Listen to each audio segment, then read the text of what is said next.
So guys, this is the second part of the tutorial. What we're going to do in this one is we're going to just do some basic textures and just, yeah, that's about it.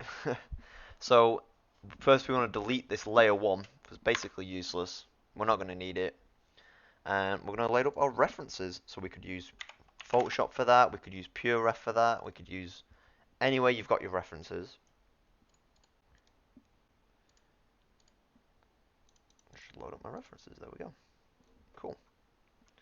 And we should always work from a reference, whether you're texturing or whether you're modeling, because if we don't work from a reference and working from memory, it's inevitably bound to go wrong at some point. So we're going to look at the metal first, and we know we need about a steel or an iron, and most guns are made from steel, from stamped steel specifically. So we're going to get steel. We want our AKM to look a little bit rusty and worn. We don't really want it factory fresh because it's not very interesting that way. So we're going to type steel in this search menu here. We're going to steel rust, drag and drop it, and boom. Now we don't want steel on the entirety of the model, we just want it on the steel parts. So we're going to right click on the layer. Now first, we're going to right click on the layer and add a black mask. We're also going to call this steel receiver or steel parts.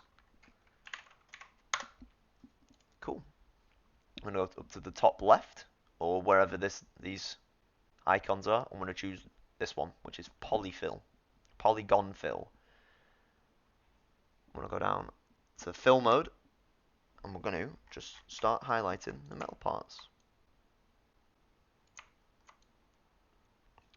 Now that's going to take a long time to do each individual one. So if we click this cube here, we go to mesh fill, and like boom, we just click the metal parts, and that fills in it by the actual little object it was in Maya.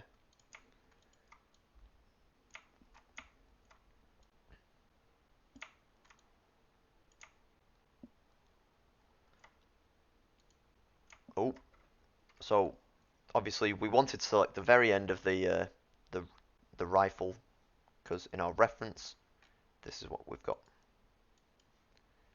But obviously, because it must be the same mesh, we need to sort it. So we're going to put it from 1 to 0.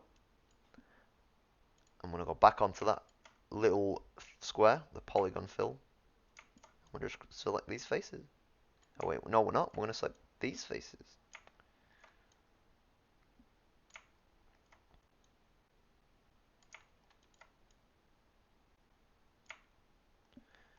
There we go. I'll put it back to 1. Just go back to selecting all the metal faces. Metal meshes, I guess.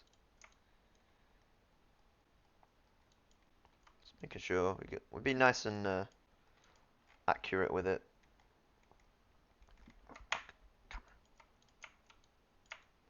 Get all the little metal parts that we need. Being very thorough.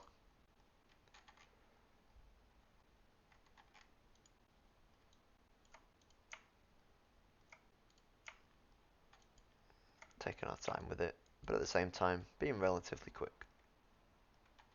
It's just our base mesh, base layer.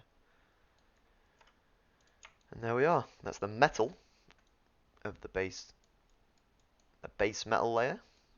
And we're going to do the wood. So I'm going to type wood here. I'm going to go for the wood walnut, drag and drop it. Again, right click. I'm going to call this stock and grip. Obviously, polygon fill again. On the little cube, select this one, select this one, select this one.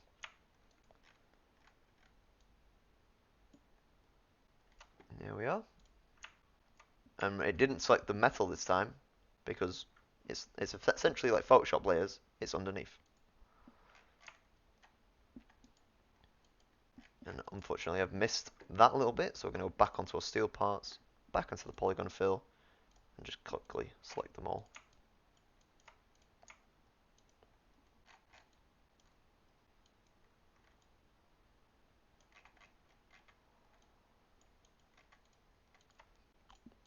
And final part is we want to do the grip, and the grip is typically like a reddish, maroonish plastic. So I'm gonna look for a plastic. Drag plastic matte in, right click, black mask, again, just select it.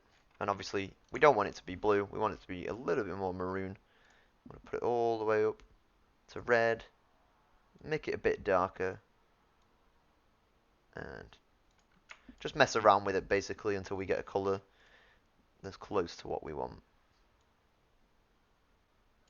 That's quite nice. And there we are. There's the base layers of our textures. So obviously we can take it a lot further than this, or we could just leave it here if there's not going to be that much detail on it. Cool. So the next part is going to be the advanced textures, like all the little details, or the grime, or the wearing, and then hopefully our textures should look really good.